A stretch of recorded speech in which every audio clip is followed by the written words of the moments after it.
Act जो है मतलब जिसके आधार पे जो उसको छूट मिली, मतलब उसको ख़त्म कर दिया, उसको उन्होंने विरोध किया है कि भाई जो इसमें पॉक्सो एक्ट है उसमें जो ये कहा गया है कि साहब ये चूंकि पब्लिक सर्वेंट नहीं है पॉक्सो एक्ट में, तो इसमें जो जिसका डेफिनेशन नहीं दिया गया है वो आईपीसी में जो है वो डेफिनेशन दी जाएगी। तो आईपीसी में पब्लिक सर्वेंट नहीं माना गया है एमएलए को, इसलिए इसको ये सजा नहीं मिल सकती। इस आधार पर वो सजा निलंबित की गई है। इसका विरोध कर रहे हैं एसजी तुषार मेहता। हालांकि ये विरोध जो था वो किया जाना था हाई कोर्ट में, वहां इस तरीके की चीजें नहीं आई, लेकिन अब चूंकि दबाव पड़ा और काफी ज्यादा इसका पूरे देश भर में निंदा हुई, प्रदर्शन हुए, तो अब सीबीआई तुरंत जो थी पहुंची सुप्रीम कोर्ट, और सुप्रीम कोर्ट में अब एसजी तुषार मेहता ये पक्ष रख रहे हैं कि ये समय और परिस्थिति के अनुसार तय किया जाएगा कि कौन पब्लिक सर्वेंट है नहीं है।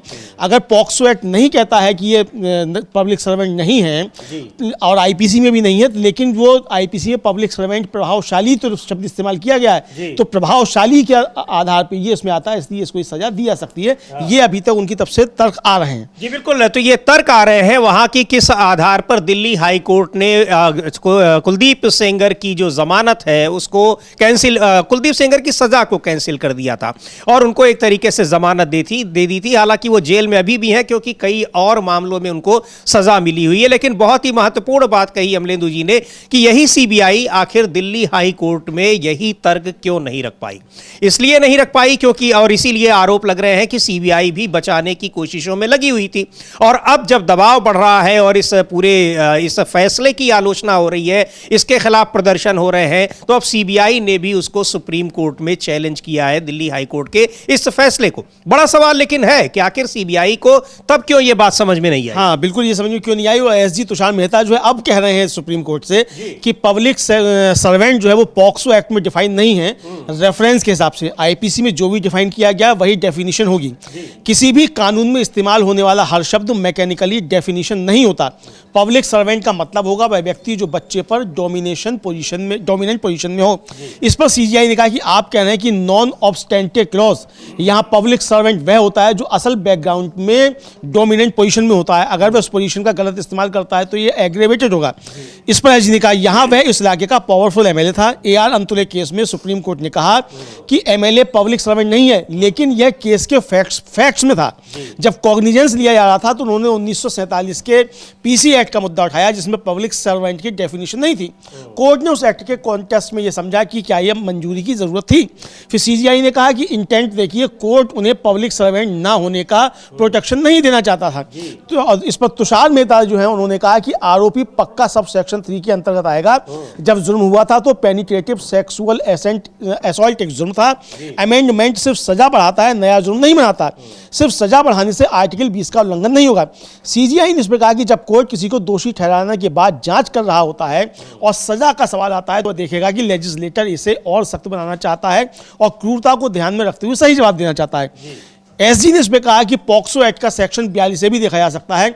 अगर पॉक्सो और किसी दूसरे कानून में फर्क हो तो क्या होगा, हमें पब्लिक सर्वेंट का मतलब कॉन्टेक्स्ट के हिसाब से लेना होगा। जी बिल्कुल, तो यहाँ पर ये दलीलें दी जा रही हैं। सीबीआई के जो की तरफ से पेश हुए वकील तुषार मेहता हैं वो अपनी दलील रख रहे हैं, और कुलदीप सेंगर की जो सजा, उम्र कैद की जो सजा दी गई है वहाँ पर उसको जिसको निलंबित किया है दिल्ली हाई कोर्ट ने, उस सजा को, उस फैसले को चुनौती दी गई है जिसमें सीबीआई की तरफ से अपना पक्ष रख रहे हैं। और इसको लेकर जबरदस्त इस समय एक उबाल है, नाराजगी है, लोगों में गुस्सा है कि किस तरीके से दिल्ली हाई कोर्ट ने सजा पाए हुए एक व्यक्ति की सजा को निलंबित कर दिया। बहुत सारे उसमें कानूनी पहलू भी आ रहे हैं, लेकिन मानवीय पहलू भी बड़े महत्वपूर्ण है कि आखिर कैसे एक रेपिस्ट को, जिसने अदालत ने रेपिस्ट घोषित कर दिया है, दिल्ली हाई कोर्ट कैसे उसके सजा को निलंबित करने का फैसला करता है। और बड़ा सवाल यह भी कि जिस सीबीआई ने कोर्ट से, वहां पर सेशन कोर्ट से सजा दिलवाई कुलदीप सेंगर को, वो दिल्ली हाई कोर्ट में उसका बचाव क्यों नहीं कर पाई। और अब आखिरकार इस दबाव के बाद उसको सुप्रीम कोर्ट में इसको चैलेंज करना पड़ा है दिल्ली हाई कोर्ट के फैसले को। और लेकिन अब ये विरोध इसका हो रहा है, इसका विरोध प्रदर्शन दिल्ली हाई कोर्ट के बाहर भी हुए, आज सुप्रीम कोर्ट के बाहर भी हो रहे हैं। उधर इंडिया गेट के सामने पीड़ित लड़की ने खुद वहां पर विरोध प्रदर्शन किया, उसके साथ कुछ लोग आए, हालांकि पुलिस उनको जबरन वहां से हटा ले गई। इसको लेकर भी आलोचनाएं हो रही हैं। लेकिन अमलेंदु जी, इसका एक बहुत ही दुखद पहलू यह भी है कि कुलदीप सेंगर के पक्ष में किस तरह से बहुत सी महिलाएं भी दिखाई पड़ रही हैं।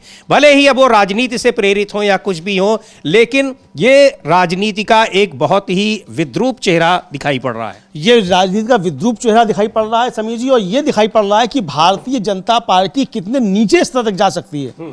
यानी आप एक यौन अपराधी और जो हत्यारा भी है, आप उसके समर्थन में आप प्रदर्शन कर रहे हैं और जो सजा की मांग कर रहे हैं उनके खिलाफ आप नारे लगा रहे हैं जी। इतने स्तर तक गिर जाएंगे और एकदम नारा लगाएंगे प्रधानमंत्री की बेटी बचाओ बेटी पढ़ाओ। तो ये क्या प्रधानमंत्री की बात नहीं सुनते जो भाजपा के कार्यकर्ता वहां से पहुंचे हुए इस तरीके करने के लिए। लेकिन समीर जी, इसके साथ साथ एक चीज और भी कहनी पड़ेगी कि जो हाई कोर्ट के बाहर और सुप्रीम कोर्ट के बाहर जो प्रदर्शन हो रहे हैं ये भी गलत हैं। और इसलिए गलत हैं कि आप जो भी कानूनी बात है वो आपको अदालत में रखनी है। बिल्कुल। आप सुप्रीम कोर्ट पे या हाई कोर्ट पे धरना देके प्रदर्शन करके आप फैसले नहीं बदलवा सकते, ना फैसले करवा सकते हैं। कल को अगर इसी दबाव में फैसले होने लग जाएं तो फिर तो दूसरा कोई भी लेके चला जाएगा। भाई आप गए हैं, कल को कुलदीप सेंगर अपने समर्थकों को लेके आ जाएगा, फिर वो दबाव बनाएगा। तो ये चीजें भी ठीक नहीं है। जो कानूनी लड़ाई है वो कानूनी तौर पर ही लड़ी जानी चाहिए। हाँ, आपको प्रदर्शन करना है, आप सीबीआई के दफ्तर पे कीजिए, प्रधानमंत्री के कार्यालय पे जाके कीजिए, बीजेपी के दफ्तर पे कीजिए कि वो क्यों बचा रहे हैं। लेकिन अगर आप सुप्रीम कोर्ट और हाई कोर्ट के बाहर जाकर अगर आप प्रदर्शन करेंगे तो फिर आप दूसरों को मौका दे रहे हैं और फिर जो रूल ऑफ लॉ है वो आप खुद ध्वस्त कर रहे हैं। और फिर आप एक तब बात कर रहे हैं कि रूल ऑफ लॉ के तहत जो उसको सजा हो, तो ये दोनों चीजें एक साथ नहीं चल सकती। इसलिए जो भी और जो प्रदर्शन करने वाले हैं वो कोई साधारण लोग नहीं है। अब अखिल भारतीय जनवादी महिला समिति, वो सामाजिक कार्यकर्ता हैं, योगिता भयाना, अलका लांबा कांग्रेस की राष्ट्रीय अध्यक्ष महिला कांग्रेस की जो वो ये, तो ये मुझे लगता है कि ये मतलब अदालतों के बाहर प्रदर्शन ये किसी भी तरीके से उचित नहीं है। जी बिल्कुल, प्रदर्शन के लिए आपके पास और जगह है और संस्थाएं हैं, लेकिन आप अगर कोर्ट के बाहर प्रदर्शन होने लगे, क्योंकि कोर्ट का फिर ये माना जाएगा कोर्ट का फैसला दबाव में नहीं है।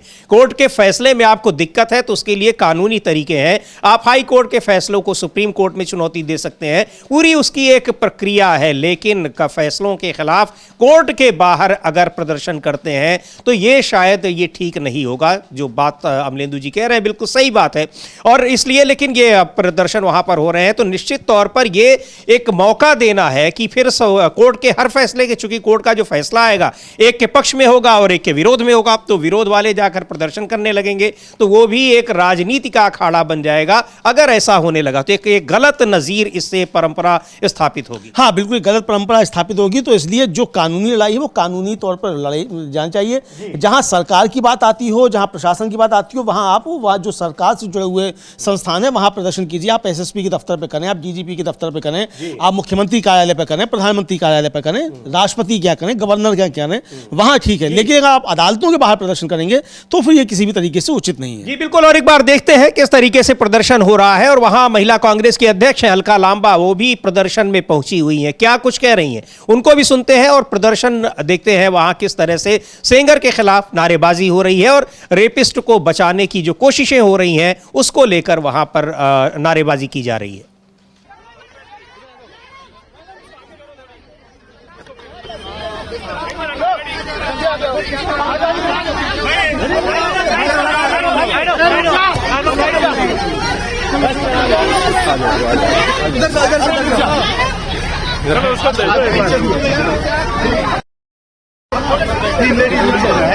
नहीं है, रुको रुको रुको रुको रुको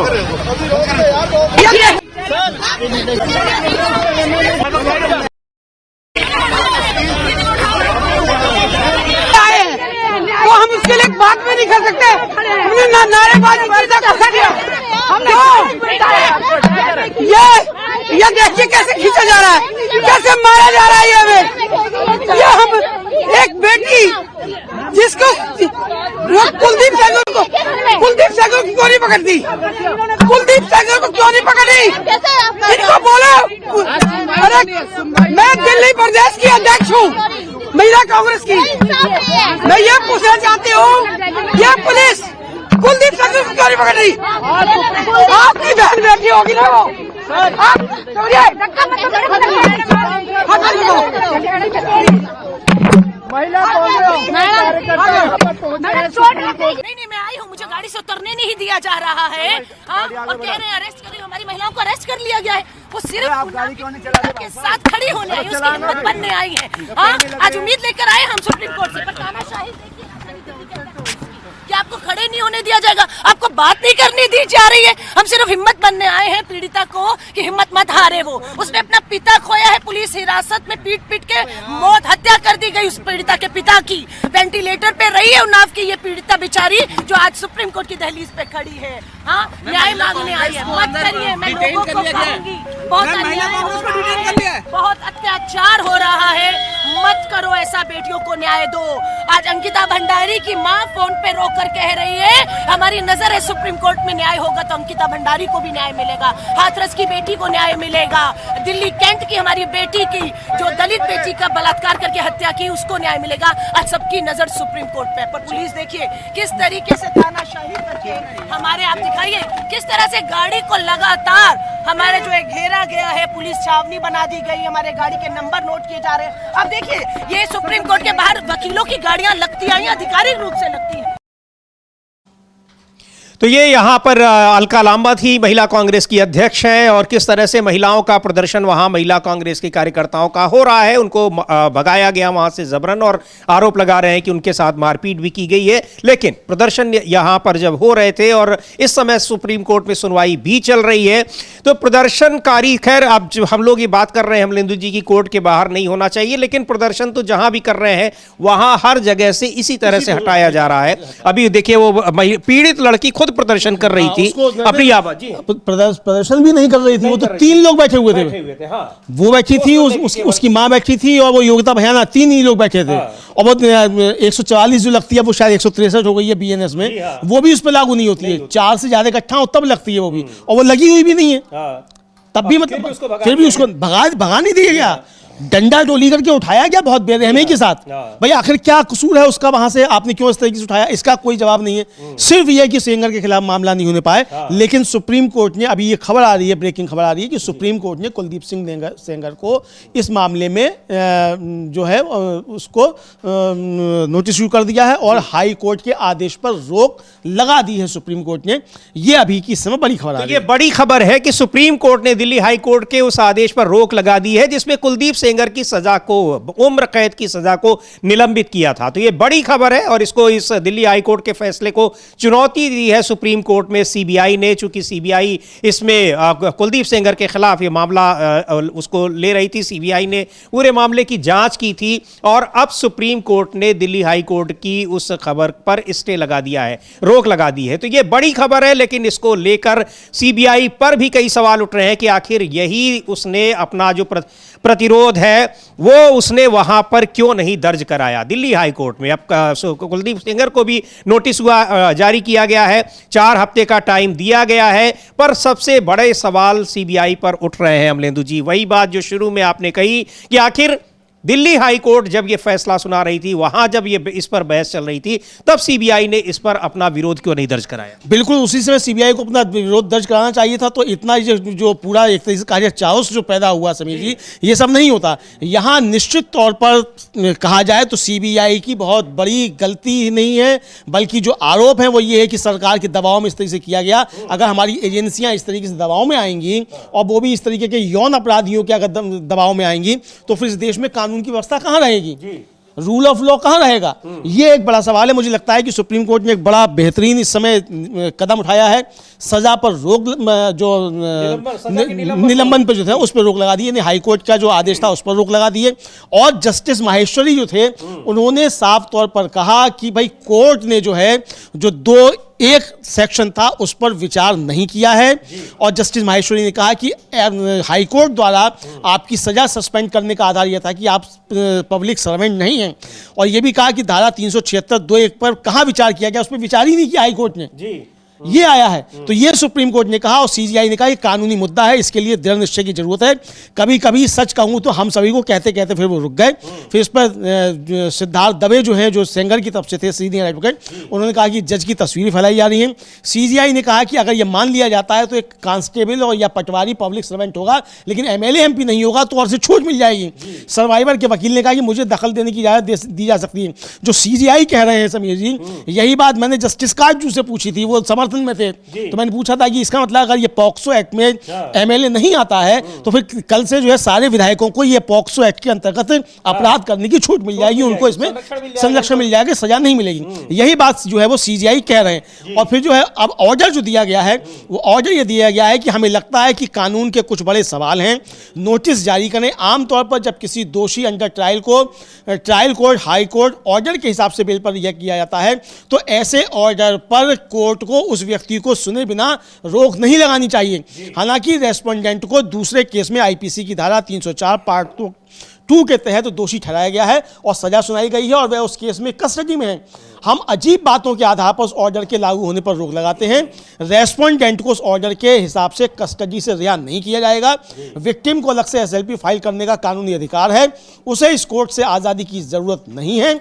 अगर उसे फ्री लीगल एड चाहिए तो SC legal service committee free legal aid देगी। वह अपने वकील के जरिए भी इस पर अपनी अपील फाइल कर सकती है। जी बिल्कुल, तो ये बहुत बड़ी खबर है, बड़ा झटका है कुलदीप सेंगर के लिए भी, दिल्ली हाई कोर्ट को भी बड़ा झटका है और देखा जाए तो अमलेंदु जी सीबीआई को भी बड़ा झटका है और राहत मिली है वहां पर किस तरीके से जो पीड़ित लड़की है, जिसके जो एक लगातार इसको लेकर सवाल उठा रही थी कि आखिर उसको कैसे न्याय मिलेगा, लेकिन एक बड़ी राहत मिली है सुप्रीम कोर्ट से और दिल्ली हाई कोर्ट के उस फैसले को भी रोक लगा दी है सुप्रीम कोर्ट ने, जिसमें कुलदीप सेंगर को राहत दी गई थी। यानी उनकी उम्र कैद की सजा, जो रेप के मामले में उनको उम्र कैद की सजा मिली हुई थी, उसको निलंबित कर दिया था। निलंबित करने का मतलब था कि उनकी जमानत मिल जाती और वो बाहर आ जाते। और कहा यह जा रहा है कि ये जानबूझकर एक बड़ी साजिश के तहत कुलदीप सेंगर को जेल से बाहर निकालने की ये कोशिश थी और वो दिल्ली हाई कोर्ट के उस फैसले से कामयाब होती दिखाई पड़ रही थी। हाँ बिल्कुल, दिल्ली हाई कोर्ट के उस फैसले से कामयाब होती दिखाई पड़ रही थी। कहा यह जा रहा था चूंकि उत्तर प्रदेश में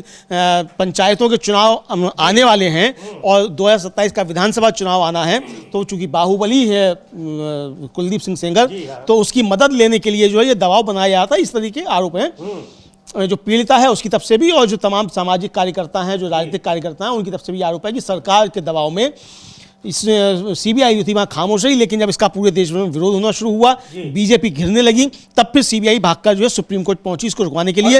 ये दलीलें हाई कोर्ट में भी दी जा सकती थी और जस्टिस माहेश्वरी कह रहे हैं कि जो 2-1 है उस पर हाई कोर्ट ने विचार नहीं किया, 376 जो है उस पर हाई कोर्ट ने विचार नहीं किया। तो केवल आपको राहत इस बात पर मिली कि आप पब्लिक सर्वेंट नहीं है, तो इसलिए इस पर विचार नहीं किया जा सकता और इसलिए हम इसके हाई कोर्ट के ऑर्डर पर रोक लगाते हैं। और ये अमलेंदु जी इतना इसके चर्चित मामला था और ये बिल्कुल फिल्मी कहानी की तरह था कि एक गरीब और पीड़ित लड़की किस तरीके से न्याय के लिए संघर्ष कर रही है और उसकी लड़ाई जो है वो एक वहां पर एमएलए और बहुत रसूखदार व्यक्ति से होती है। परिवार के कई लोग मारे जाते हैं उस प्रक्रिया में षड्यंत्र के तहत और आखिरकार मतलब लोगों के सड़क पर उतरने, बड़े आंदोलन के बाद एक पूरा मामला सीबीआई इसकी जांच करती है, उसको सजा मिलती है, लेकिन सजा मिलने के बाद भी किस तरीके से बचाने की कोशिश हो रही है। और आपको याद होगा कि बहुत मुश्किल में कुलदीप सेंगर के खिलाफ एफआईआर दर्ज कराई गई थी। बीजेपी ने आखिर तक उनको नहीं, जब सजा मिलती है तब कहीं जाकर उनकी सदस्यता जाती है और पार्टी उनको अपनी पार्टी से निष्कासित करती है। उसके बावजूद उनके परिवार के लोगों को बीजेपी टिकट देती है, उनकी पत्नी को ही टिकट दे देती है, उनकी पत्नी को ही टिकट दे देती है। और ये सारी बातें आज सुप्रीम कोर्ट में जब दलीलें दी गई तब वहां पर भी ये सारी चीजें उठाई कि इतना हल्का मामला नहीं है। ये किस तरीके से लड़की के जो संघर्ष है उसकी तारीफ की जानी चाहिए कि उसको न्यायिक प्रक्रिया पर कितना भरोसा है। अगर ऐसा होता है तो भरोसा उसका किस तरीके से टूटेगा। हाँ, हालांकि सीजीआई ने फटकार भी लगाई है पीड़िता को एक मामले में, चूंकि जो हरिहरन थे जो मतलब इनकी तरफ से थे, सेंगर की तरफ से, उन्होंने कहा कि उन्हें जजों के खिलाफ बयान देने से बचना चाहिए, हुए नेशनल टेलीविजन पर ऐसा कर रहे हैं, ये अवमानना जैसा है। सीजीआई ने कहा कि हम कोई बड़ी बात नहीं कर रहे हैं, हम जानते हैं कि लोग पॉलिटिकल फायदा उठाने की कोशिश कर रहे हैं, किसी को इसकी परवाह नहीं करनी चाहिए, ये पहले सीजीआई ने कहा। फिर हरियाणा ने कहा कि वीडियो है कि जजों ने पैसे लिए, ये चिंता की बात है। इस पर सीजीआई ने पीड़ित के वकील से कहा कि आप भूल रहे हैं कि उसे सिर्फ जुडिशरी ने दोषी ठहराया था, जुडिशरी को डराने की कोशिश मत करो। यही बात समीर जी मैं भी कह रहा था कि जुडिशरी के बाहर धरना प्रदर्शन ये बिल्कुल ठीक नहीं है, ये कानून ठीक नहीं है और ये रूल ऑफ लॉ जो है उसके खिलाफ है। तो ये सीजीआई ने कहा है। पीड़ित के वकील ने कहा कि दोषी शोर मचा रहा है, मेरे पिता को मार दिया गया है। जस्टिस माहेश्वरी ने कहा कोई ऐसी बात मत करो, तुम्हें उनका जवाब नहीं देना है, बाहर बहस मत करो जी। ये साफ बात कही। इसके बाहर मीडिया ट्रायल जिसको कहते हैं कि कम से वो नहीं होना चाहिए अगर वो मामला सुप्रीम कोर्ट में, हाई कोर्ट में कहीं भी चल रहा है और कोर्ट का फैसला जो होता है दोनों तरफ की दलीलें सुनने के बाद वहां पर उसके आधार पर होता है। और यह भी है कि फैसले से आप संतुष्ट नहीं है तो आप उसको अपर कोर्ट में यानी हाई कोर्ट के फैसले को सुप्रीम कोर्ट में चुनौती दे सकते हैं, पर उसको लेकर आरोप लगाना ठीक नहीं है, क्योंकि आरोप के लिए फिर आपके पास आधार होने चाहिए और अगर कोर्ट पूछेगा तो आप क्या बताएंगे। तो ये एक महत्वपूर्ण बात है। पूरी न्यायिक प्रक्रिया जो है वो एक उससे चलती है, उसमें आपको फैसलों पर विरोध दर्ज कराने का भी अधिकार है और उसके खिलाफ अपील करने का भी। तो उसी के हिसाब से न्यायिक फैसलों को लेना चाहिए, यह कहा सुप्रीम कोर्ट ने। लेकिन एक बड़ा फैसला है, बड़ी राहत दी है और यह भी दिखाया है दिल्ली हाई कोर्ट के फैसले पर। लेकिन सवाल यही है अमलेंदु जी कि दिल्ली हाई कोर्ट ने भी अगर यह फैसला दिया था तो इसका मतलब कि जो विरोध करने वाला पक्ष था यानी सीबीआई, उसने उस तरीके से विरोध नहीं किया। यही तुषार मेहता अगर ये सारी बातें उस समय रखते तो ऐसा लगता नहीं है कि दिल्ली हाई कोर्ट उन चीजों को इग्नोर कर देता। हाँ बिल्कुल इग्नोर नहीं होता समीर जी। यही बात मैंने शुरू में भी कही थी कि जो तर्क आप आज देने के लिए पहुंचे हैं सुप्रीम कोर्ट में, ये तर्क आप वहां भी दे सकते थे, हाई कोर्ट में भी दे सकते थे, लेकिन वहां जो थे वो नहीं दिया गया। तो इसलिए ये इतना मामला आगे बढ़ा और एक तरह से कहा जाए कि जो न्यायिक व्यवस्था है उसके खिलाफ भी अविश्वास का माहौल एक तरीके से पैदा हुआ, जो कि नहीं होना चाहिए था। तो ये साफ तौर पर देखा जा सकता है। बहरहाल सुप्रीम कोर्ट ने एक बहुत बड़ा फैसला इस समय समीर जी दिया है और इस समय की ब्रेकिंग खबर यह है कि सुप्रीम कोर्ट ने कुलदीप सिंह सेंगर की जो सजा निलंबन का हाई कोर्ट का आदेश था उस पर रोक लगा दी है। सुप्रीम कोर्ट से उन्नाव रेप केस में कुलदीप सिंह सेंगर को बड़ा झटका लगा है और सुप्रीम कोर्ट ने कुलदीप सिंह सेंगर को नोटिस इशू किया है। फिलहाल कुलदीप सिंह सेंगर को अभी जेल में ही रहना होगा। इस मामले में वो बाहर आ सकते थे, हालांकि एक मामले में वो और जेल में है, लेकिन अभी वो बाहर नहीं आ सकता कुलदीप सिंह सेंगर। और ये एक तरह से कहा जाए कुलदीप सिंह सेंगर को एक बड़ा झटका जो है वो लगा है और ये न्याय प्रक्रिया जो है उस पर एक फिर से विश्वास आप कह सकते हैं कि बहाल हुआ है। जो गलती हाई कोर्ट ने की थी उस गलती को सुधार दिया है सुप्रीम कोर्ट ने, ये कहा जा सकता है समीर जी। हाई कोर्ट में पूरी चीज पे बहस नहीं हुई। सुप्रीम कोर्ट खुद कह रहा है कि 376 पे वहां बात नहीं हुई और 2(1) जो था उस पर बातचीत नहीं हुई, इसलिए जो है कुलदीप सिंह सेंगर को जमानत नहीं मिलेगी, ये साफ हो गया है। सुप्रीम कोर्ट ने रोक लगा दी है, 4 हफ्ते का समय दिया है कुलदीप सेंगर को जवाब देने के लिए। ये इस समय की बहुत बड़ी खबर आ रही है। जी बिल्कुल, ये बड़ी खबर आ रही है कि सुप्रीम कोर्ट ने कुलदीप सिंह सेंगर को जो राहत मिली थी दिल्ली हाई कोर्ट से उस पर रोक लगा दी है, यानी अभी वो जेल में ही रहेंगे। हालांकि दूसरे मामलों में वो जेल में रहते ही, लेकिन जो रेप का मामला था उसमें उनकी सजा पर रोक लगा दी थी, उसको निलंबित कर दिया था दिल्ली हाई कोर्ट ने, पर अब वो फैसला उस पर रोक लगा दी गई है, यानी जेल में ही रहेंगे कुलदीप सेंगर।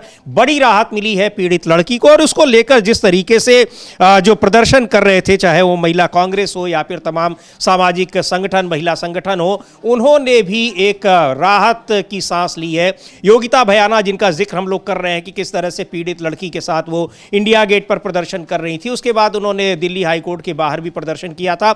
इस फैसले पर सुप्रीम कोर्ट ने जो रोक लगाई है दिल्ली हाई कोर्ट के फैसले पर, उसको लेकर क्या कह रही हैं एक बार सुनते हैं योगिता भयाना को। लेकिन ये बड़ी खबर है और बड़ी राहत है, पर यह भी इसमें है कि आखिर हाई कोर्ट और सुप्रीम कोर्ट के बाहर प्रदर्शन करना कितना ठीक है, इस पर भी सवाल उठ रहे हैं, क्योंकि अगर ऐसा होता है तो फिर तमाम फैसलों के खिलाफ वहां प्रदर्शन होने लगेंगे। बिल्कुल तमाम फैसलों के खिलाफ प्रदर्शन होने लगेंगे और फिर सारी चीजें सड़कों से ही तय होने लग जाएगी। तो इसलिए कानून को अपना काम करने देना चाहिए। मैं फिर कहूंगा कि जो भी प्रदर्शन करने हैं आप प्रदर्शन बिल्कुल कीजिए, किसी भी आपको आपत्ति है उस पर भी आप बिल्कुल प्रदर्शन कीजिए, अपनी आलोचना व्यक्त कीजिए, आप फैसले की भी आलोचना कीजिए, चूंकि ये अधिकार आपको संविधान देता होता है कि आप सुप्रीम कोर्ट के फैसले की भी आलोचना कर सकते हैं, लेकिन फैसला आपको मानना पड़ेगा, क्योंकि वो आदेश है सुप्रीम कोर्ट का, तो वो आपको मानना पड़ेगा। लेकिन आप उसकी आलोचना कर सकते हैं, उससे असहमति आप अपनी प्रकट कर सकते हैं। लेकिन आप धरना प्रदर्शन सुप्रीम कोर्ट पे करने लग जाएं और हाई कोर्ट पर आप करने लग जाएं या ट्रायल कोर्ट के बाहर करने लग जाएं, तो इसका मतलब कि आप जुडिशरी पर दबाव बनाने की कोशिश कर रहे हैं। और यही सीजीआई ने कहा कि जुडिशरी को डराइए मत, तो ये काम फिर दूसरे लोग भी कर सकते हैं। तो इसलिए ये रास्ता गलत है।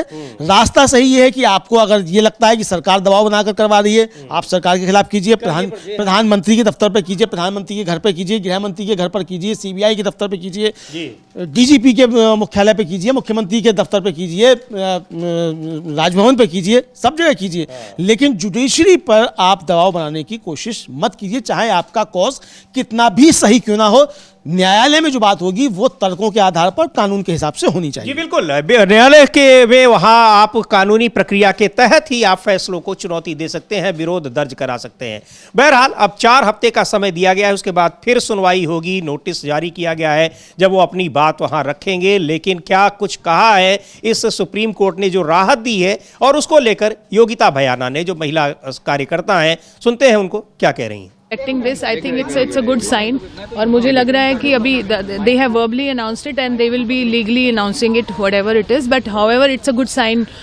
What we were hoping we are getting. Is it very positive?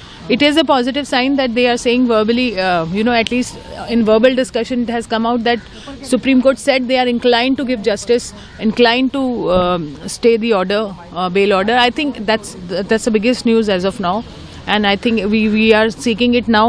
Legally there, on papers. Let's see what it comes out to be. All right. Thank you. तो एक राहत मिली है, बड़ी राहत मिली है, और अब आगे क्या होगा, अब 1 महीने बाद यानी 4 हफ्तों का समय दिया गया है, फिर उस पर सुनवाई होगी। लेकिन जिस तरीके से एक न्यायिक प्रक्रिया से पीड़ित का और पीड़ित के समर्थकों का भरोसा उठ रहा था, उससे एक बड़ी राहत मिली है अमलेंदु जी। और राजनीतिक दल जो कांग्रेस पार्टी की तमाम महिला कार्यकर्ता उसके साथ दिखाई पड़ रही थी, वो भी बहुत एक खुश हैं, राहत की खबर उनके लिए भी है।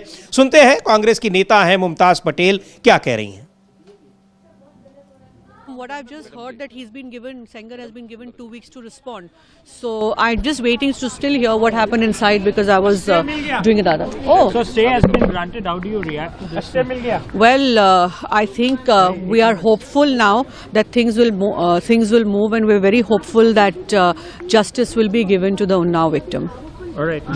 हिंदी में बता दें कि जिस प्रकार से कोर्ट ने स्टे दे दिया उसको लेकर क्या उम्मीद की किरण, और हम चाहते हैं कि इस बच्ची को न्याय मिले, और अब लगता है कि उस राह में हम आगे बढ़ रहे दोबारा हैं। से कुलदीप को वापस से जेल भेज देना चाहिए या क्या कुछ आपकी प्रतिक्रिया है? फांसी की सजा मिलनी चाहिए एक बलात्कारी को, ना ही कुलदीप सेंगर बट आगे भी पिछले केसेस में भी जो भी एक नया लॉ आना चाहिए जिसमें बलात्कारियों को कैपिटल पनिशमेंट मिलना चाहिए।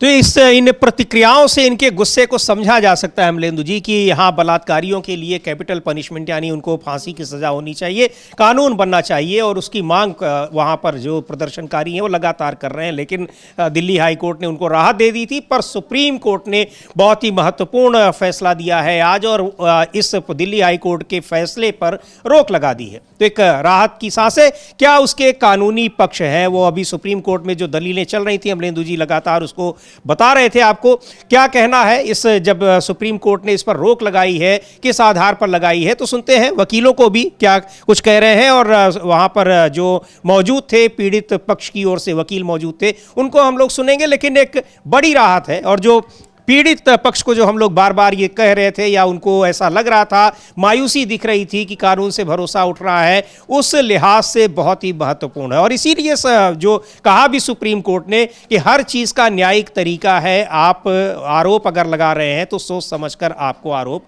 लगाने चाहिए। चूंकि हाई कोर्ट के जिन जजों ने ये फैसला सुनाया था उनके खिलाफ पीड़ित पक्ष की ओर से बहुत सारे आरोप लग रहे थे। हाँ, पीड़ित पक्ष से बहुत आरोप लग रहे थे, और सीधा सीधा ये तक कहा गया, जो कहा भी सेंगर के वकील ने कि साहब जजों ने पैसे ले लिए।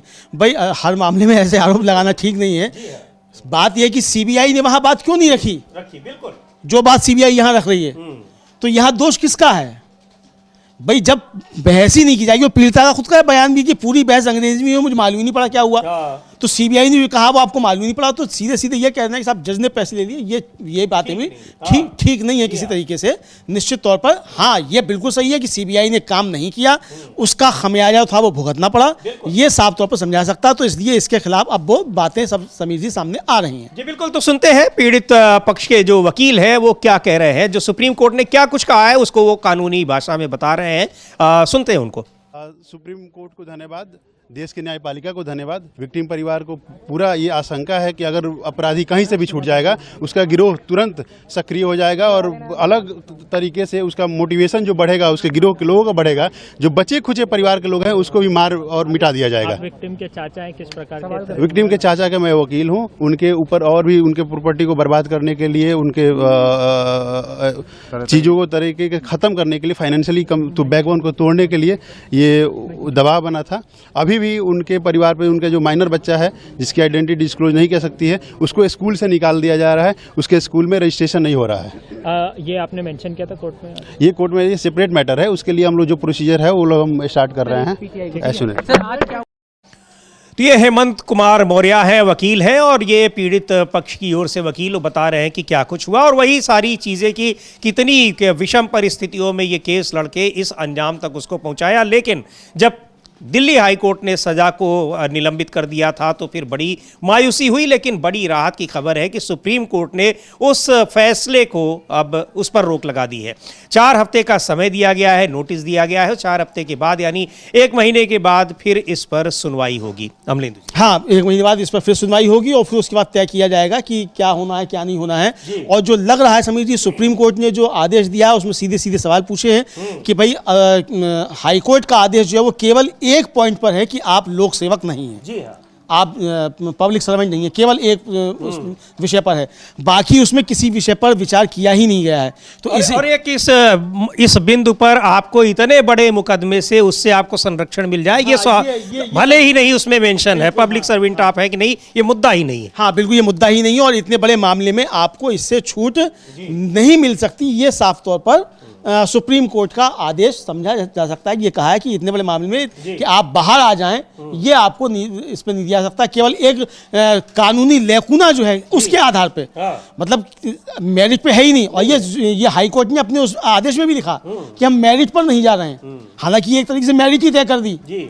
जब आपने ये कह दिया कि ये जनसेवक नहीं है तो ये मेरिट ही आपने तय कर दी, लेकिन फिर भी ये जोड़ा है हाई कोर्ट ने कि हम मेरिट पर नहीं जा रहे हैं। तो इसका मतलब मेरिट पर आपको ये राहत मिली ही नहीं है, एक लेकुना पर आपको राहत मिली कि आप पब्लिक सर्वेंट नहीं हैं पोक्सो एक्ट के तहत, लेकिन आप करप्शन एक्ट के तहत हैं।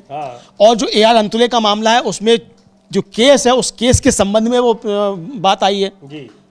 इसी तरीके से तो इसलिए आप पब्लिक सर्वेंट हैं या नहीं, और उसको CGI ने स्पष्ट भी किया कि पब्लिक सर्वेंट का मतलब कि आप चीज को प्रभावित कर सकते हैं, ये है। जी बिल्कुल, तो ये बड़ी खबर है कि सुप्रीम कोर्ट ने कुलदीप सेंगर मामले में दिल्ली हाई कोर्ट के फैसले पर रोक लगा दी है। दिल्ली हाई कोर्ट ने रेप के मामले में जो उम्र कैद की सजा मिली है कुलदीप सेंगर को, उसको निलंबित कर दिया था, जिसको CBI ने सुप्रीम कोर्ट में चुनौती दी थी। उसको लेकर काफ़ी महिला संगठनों के विरोध प्रदर्शन हो रहे थे। पीड़ित लड़की खुद अब न्याय की मांग कर रही थी और इसके अलावा महिला कांग्रेस के कार्यकर्ता भी सड़कों पर उतरकर प्रदर्शन कर रहे थे। लेकिन अब एक बड़ी राहत मिली है और एक 4 हफ्ते का समय दिया हुआ है। तो सुप्रीम कोर्ट से एक ये बड़ी खबर है और एक और बड़ी महत्वपूर्ण आज सुनवाई हो रही है। वो सुनवाई भी शुरू हो गई है अमलेंदु जी, अरावली के मामले पर। अरावली पहाड़ियों को जिस तरह से खनन के लिए पूरा खुला छोड़ने की कोशिश हो रही थी सरकार की, तो उसमें जो तो उसकी अरावली की जो परिभाषा है कि अरावली किसको माना जाएगा, 100 मीटर की रेंज के ऊपर को पहाड़ का हिस्सा माना जाएगा, उसको लेकर सुप्रीम कोर्ट में स्वतः संज्ञान लिया सुप्रीम कोर्ट ने और उस पर सुनवाई इस समय चल रही है। क्या कुछ होता है उस पर भी अब आपको बताएंगे, क्या वहां पर इसके पक्ष में और विरोध में दलीलें दी जा रही हैं। लेकिन लौटते हैं उस खबर पर भी जो बहुत ही महत्वपूर्ण खबर है, SIR को लेकर। चुनाव आयोग SIR के नाम पर क्या कुछ कर रहा है। पश्चिम बंगाल में वहां के सिविल सर्विसेज जो अधिकारी हैं, सिविल सर्वेंट्स हैं, उनका एसोसिएशन है, उसने बहुत गंभीर आरोप लगाए हैं और कहा है कि यहां मतदाता सूची से जो नाम हटाए जाने की जो प्रक्रिया होती है ERO तय करता है, यानी इलेक्टर रजिस्ट्रेशन ऑफिसर, वो इस पूरी प्रक्रिया से बाहर रखा गया है। पहले से ही सूची दे दी जाती है कि किसके नाम हटाने हैं। और ईआरओ की कोई भूमिका ही उसमें नहीं है। उसको लेकर और भी कई नए खुलासे हो रहे हैं। अब चुनाव आयोग उस पर बैकफुट पर आया है, उसने कुछ सफाई दी है, लेकिन यह साफ पता लग रहा है कि एसआईआर के नाम पर चुनाव आयोग क्या कर रहा है। विपक्ष के जो आरोप हैं वो कई इसी तरह के कई मामलों में बिल्कुल पुख्ता साबित होते दिखाई पड़ रहे हैं। हाँ बिल्कुल, ये पुख्ता साबित होते दिखाई पड़ रहे हैं समीर जी। और सबसे बड़ी बात यह है कि कल हम लोगों ने चर्चा की थी समीर जी, और कल हम लोगों ने बताया था कि किस तरीके से द रिपोर्टर्स कलेक्टिव है, उसकी रिपोर्ट आई है कि चुनाव आयोग ने जो उसका अपना सॉफ्टवेयर था, जिसको उसने सुप्रीम कोर्ट में कहा था कि उसमें खामियां हैं और उसका इस्तेमाल हम 2023 से नहीं कर रहे हैं, डी डुप्लीकेशन सॉफ्टवेयर जो डुप्लीकेट नामों को अपने आप काट देता था, और उसके बाद चुपचाप 8 दिन बाद वो एसआईआर में सॉफ्टवेयर लागू कर दिया गया। अब इसका सबसे बड़ा नुकसान जो है वो पश्चिम बंगाल में देखने को मिला, और पश्चिम बंगाल में जो था वहां कल तृणमूल कांग्रेस ने अपनी आपत्ति भी दर्ज कराई इसको लेकर कि आप डी डुप्लीकेशन सॉफ्टवेयर के जरिए आपने वैध मतदाताओं के नाम काट दिए हैं और आप नोटिस इशू कर रहे हैं। और हम लोगों ने जब इसको ब्रेकिंग किया उसके बाद, और टीएमसी का जब वह हुआ तो उसके बाद फिर चुनाव आयोग हरकत में आया। और कल हालांकि रविवार था समीर जी, उसके बाद जो है वो रविवार को ही फैसला लिया गया, और ये फैसला ये लिया गया, मतलब ये खबर का असर जो है, जो लोग कहते हैं ना कि जब खबर पे क्या होता है, खबर का कोई असर नहीं होता है, खबर का यही असर होता है, खबर का यही असर होता है। इसीलिए हम लोग चर्चा करते हैं तमाम खबरों को। खबर का असर ये होता है कि अब वापस लेना पड़ा है अपना फैसला चुनाव आयोग को कि डी डुप्लीकेशन सॉफ्टवेयर के तहत जिनके नाम काट दिए गए थे, और उसमें जिन लोगों को नोटिस इशू किए गए थे, खासतौर से उन लोगों को जिनका 2003 की सूची से मैप नहीं हो रहा था, जिसको अनफाउंड घोषित कर दिया था, उनमें जिन लोगों को नोटिस इशू हो चुके हैं उनकी तो सुनवाई जारी रहेगी, बाकी नया कोई नोटिस इशू नहीं होगा और सुनवाई पर रोक लगेगी। ये आदेश सुप्रीम कोर्ट ने दिया है, ये सामने निकलकर आया है समीर जी, और ये इंडियन एक्सप्रेस ने इसको प्रकाशित किया है बहुत बड़े उसमें।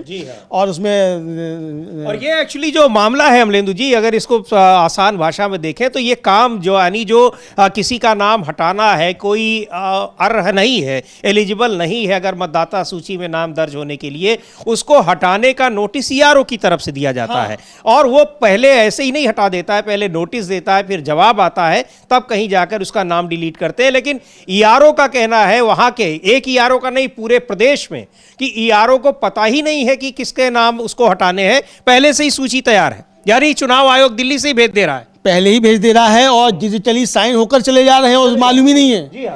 मतलब ये तो एक तरह से और बड़ा फ्रॉड हो गया कि आप जिस अधिकारी के नाम से दस्तखत करके भेज रहे हैं उसे पता ही नहीं है, कल को आप किसी अधिकारी के नाम से फांसी का परवाना भी जारी कर देंगे। भाई आप कुछ भी कर सकते हैं, अगर उस अधिकारी को मालूम ही नहीं है कि उसके डिजिटल साइन होकर चला गया और उसने लॉगिन किया और मालूम पड़ा कि नोटिस इशू हो गया, और जिसका नाम कटा है वो आके ईआरओ को पकड़ेगा कि तुमने मेरा नाम कटवा दिया, नाम कटवा दिया है। और जो लोक प्रतिनिधित्व अधिनियम है 1960, उसकी धारा 21 जो है वो साफ तौर पे कहती है कि ईआरओ ही नाम काट सकता है, जोड़ सकता है, उसके लिए भी उसको एक प्रक्रिया अपनानी पड़ेगी, चुनाव आयोग नहीं काट सकता। लाल बाबू हुसैन मामला जो है उसमें भी यही है कि चुनाव आयोग नहीं काट सकता, और किसी को अगर नाम काटना है तो उसकी एक प्रक्रिया है और आपको आपत्ति दर्ज करनी पड़ेगी, उस पर सुनवाई होगी। यहाँ तो आपके डी डुप्लीकेशन सॉफ्टवेयर है, उसने पकड़ा और आपने काट दिया, और ये तब हुआ जब आप सुप्रीम कोर्ट में कह चुके थे कि आपका सॉफ्टवेयर खराब है, वो गलत काम कर रहा है, और फिर आपने चुपचाप लागू कर दिया, और लागू ही नहीं किया, आप रोज उसके नियम बदल रहे थे, ये भी है। तो ये इस पर अब वहां रोक लगी है, तो ये बैक फुट पर बुरी तरीके से चुनाव आयोग आया है। अब एसआईआर पर सुप्रीम कोर्ट में जब आखिरी सुनवाई होगी तब देखते हैं कि वहां क्या क्या मसले उठते हैं। ये सारे मसले भी मुझे लगते हैं कि ये जाएंगे कि किस तरीके से ये नोटिस इशू किए गए। पश्चिम बंगाल के अधिकारियों ने तो बाकायदा चुनाव आयोग को पत्र भी लिखा है, वो पत्र भी जो है लगता है सुप्रीम कोर्ट में रखा जा सकता है कि ये इन्होंने किस तरीके से किया। सबसे बड़ी बात यह वहां के मुख्य निर्वाचन अधिकारी जो है उनको अब वाइट श्रेणी की सुरक्षा दे दी गई है, भाई उनको क्या जरूरत? हाँ, उनको क्या जरूरत है, क्यों जा रहा है? अच्छा, अब बताया यह गया समीर जी कि पहले जो था ये आदेश आया कि माइक्रो ऑब्जर्वर लगेंगे पश्चिम बंगाल में। क्यों लगेंगे माइक्रो ऑब्जर्वर? कि बीएलओ ने एंट्री जो की है उसकी जांच करेंगे। तो भाई जब जांच करने का अधिकार बीएलओ को आपने दिया है तो बीएलओ की जांच ऊपर से क्यों होगी? या फिर आप कहिए कि आपको बीएलओ पर भरोसा नहीं है, तो यानी जो प्रक्रिया है, आप सब हर तरीके से कानून का मजाक उड़ा रहा है चुनाव आयोग, ये समझ में आ रहा है। जी बिल्कुल, ये समझ में आ रहा है और उस पर आगे भी बात करेंगे कि क्या कुछ हुआ है। लेकिन जो बड़ी खबर इस समय सुप्रीम कोर्ट से अरावली के मामले में आ रही है, अरावली पर्वत श्रृंखला को लेकर, उस पर सुप्रीम कोर्ट ने अपने ही फैसले पर 20 नवंबर को जिद दिया था, उस पर रोक लगाई है। 21 जनवरी को फिर सुनवाई होगी। कई सवाल पूछे हैं कि आखिर क्या इस पर खनन रोकना चाहती है सरकार, की खनन को जारी रखना चाहती है और बढ़ाना चाहती है। लेकिन यह मुद्दा एक बड़ा राजनीतिक मुद्दा बन गया था कि किस तरीके से सरकार पूरा पर्यावरण को खत्म कर देना चाहती है अरावली के जरिए, जो एक पर्यावरण सुरक्षित है काफी हद तक, पूरी तरह से तो नहीं, क्योंकि दिल्ली और एनसीआर में पॉल्यूशन की जो स्थिति है, एयर पॉल्यूशन की, उससे ये पता लग रहा है कि क्या कुछ यहां पर हो रहा है। लेकिन अरावली को खनन के लिए बड़े उद्योगपतियों के हाथों में देने की